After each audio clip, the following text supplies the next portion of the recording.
Hey, what's up guys, it's Matt with the Movement System. In this video, I want to talk about how we can combine lifting with running. If you're like me, you like competing in endurance sports. Maybe you like competing in Ironman or triathlon or marathons, or you just like racing a fast 5K. That's awesome, but you also want to hit your lifting goals. I know that I grew up with a lot of influence from the bodybuilding and the powerlifting culture. I still want a part of that, and I still want to be strong and build strength in the gym. So how do you best combine both of these? Importantly, I don't want to make this just a hype video all about myself. I want to make this actionable for you. So I want to give you two specific training methods that I think you should incorporate as a hybrid athlete. Number one is called undulating periodization, and number two is called polarized training.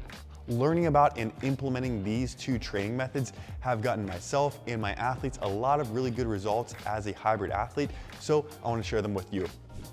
All right, so the first principle that I want to talk about hybrid training is the principle of undulating periodization.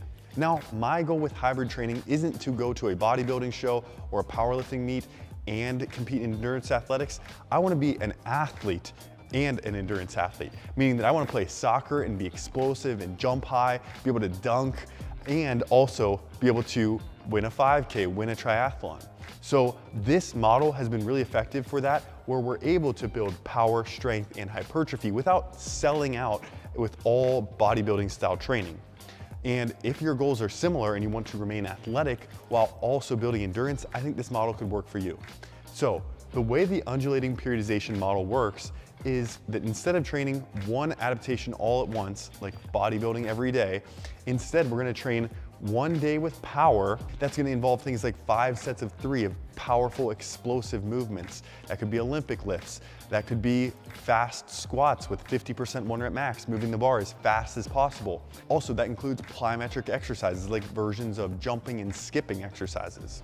Wednesday, that's where we go to our strength day. On our strength day, we're gonna be moving very heavy loads.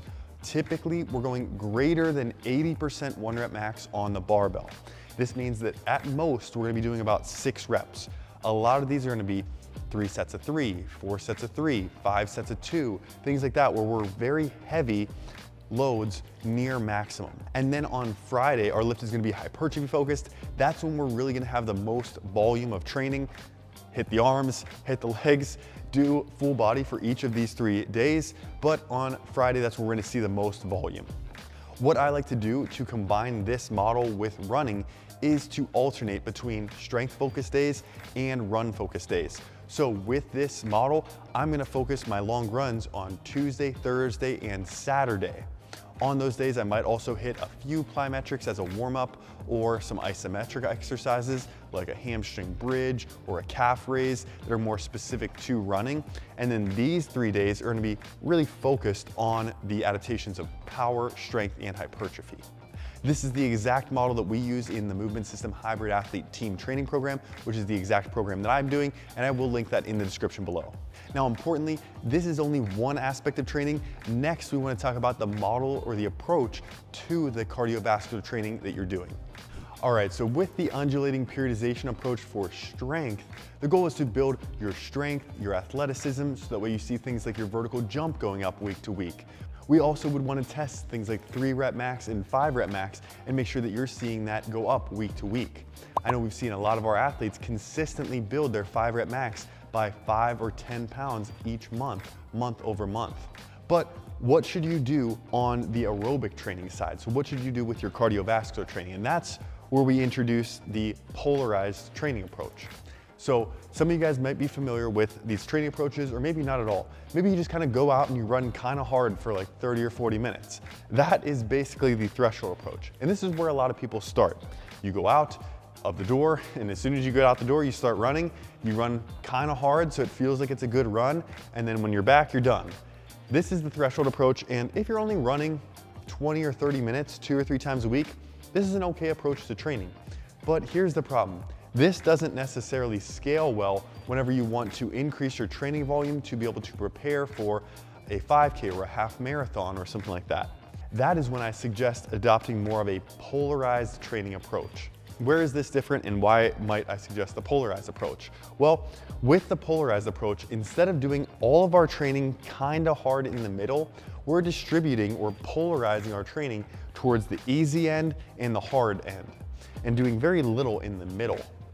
This means that instead of just going out and running hard on some of your runs, actually most of your runs, you're going out and you're going at an easy, recoverable pace at a low heart rate, typically below 70% of your maximum heart rate, where you could have a conversation, you can talk, and most of your runs are in this green zone.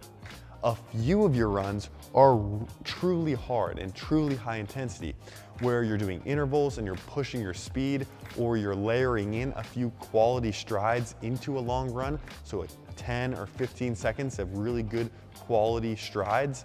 I think this approach is a lot better for a couple reasons. Number one, it's not as fatiguing. All these kind of hard runs can burn you out and make you feel like every run is really mentally and physically taxing, and it's hard to recover from. If you're only doing 2 or 3 a week for only a few minutes, that's okay. But as we're trying to run 3, 4, 5 times a week for 20, 30, or 40 or 50 miles a week, that's whenever this approach can lead to burnout. By contrast, the polarized approach, where most of our work is very aerobic and recoverable, a lot of that training adaptations are being directed to our aerobic system, and we can recover really well from them. And by doing this, where a lot of our work is easy, we can make the true hard efforts truly hard and challenging.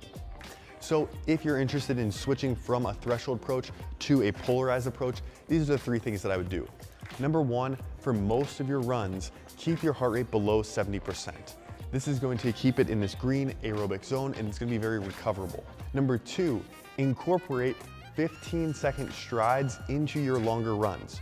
So instead of going out for a 30-minute run, kind of hard, instead what I want you to do is run 40 minutes easy, and then at each 10-minute mark, run for 15 seconds with a good quality hard stride. This is going to deliver most of the adaptations of that run to the aerobic system, but you'll also get a little bit of that quality high intensity training within that same workout. And then number 3, focus on progressing your volume rather than progressing your pace. You're probably gonna have a progression of both, but if you chase your pace numbers and you really are tied to running at a 7-minute per mile pace, or you're really tied to running at a 6-minute per mile pace for your runs, then the problem is you're gonna end up in this threshold zone, and you're not necessarily gonna build mileage from week to week.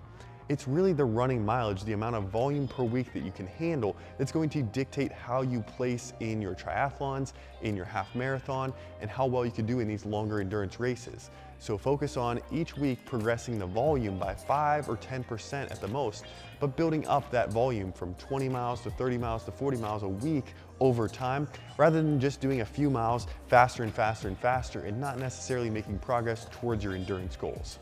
I really wanted to share my approach to hybrid training with you guys, because I know I didn't fit in with a lot of the programs that were out there. I wasn't really interested in a bodybuilding / endurance program. I wanted to be athletic, train plyometrics each week, improve my vertical jump so that way I can be athletic to play soccer, and also compete in endurance events and win an age group on a triathlon consistently year to year. With these training methods, I was able to win the same race 10 pounds heavier and a lot stronger from one year to the next. If your goals are similar and you want to build some muscle mass, not necessarily be a bodybuilder, but be more athletic, be able to move well, and be able to perform well in endurance events, then you might want to check out the Movement System Hybrid Athlete Training Program. We have a few dozen athletes on the training program and getting great progress, seeing gains in their 5-rep max consistently, being able to jump higher, feeling more athletic, and also hitting endurance PRs. If that sounds like something you're interested in, you can check out the link in the description below. If you guys do have any questions or any tips on hybrid training that you've come up with yourself, feel free to drop those in the comments below. Thanks so much for watching. Subscribe so you don't miss any future videos, and we'll catch you in the next one. Thanks.